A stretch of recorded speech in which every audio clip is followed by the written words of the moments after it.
About 17 miles of the highway were shut down and dozens of cars piled up. U of I researchers want to know the how and why, but they're also looking into ways to prevent it from happening again.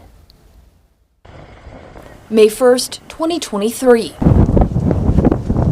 A day first responders, community members, and scientists alike will never forget. You feel for people who have been injured, and those that lost their lives and their families. Like, it's just a tough thing. 84 cars were piled up on I-55 just south of Springfield. It looked like the worst scene you could see out of a movie. 8 people died and the road was closed for nearly a day.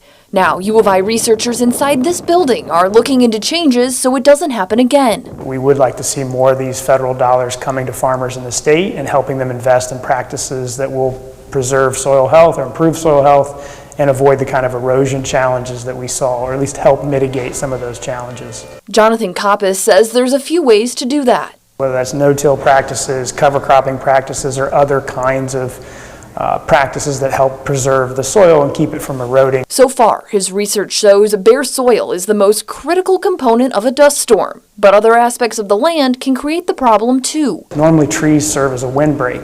Well, the wind came out of the northwest and it concentrated dust in front of those trees, where if it come out of the east or southeast, right, the trees would have been a windbreak. No matter what conclusions come out of the research, he knows changes are in the hands of someone else. We're watching closely what's going on with current congressional debates and what might happen to policy. Before that happens, his goal is to help and work with farmers so they see what he sees in his research. The more we can do to inform that, I think the better we might see policy outcomes down the road.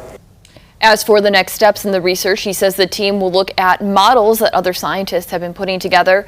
If you want to look at everything he's done so far, we have a link on WCIA.com.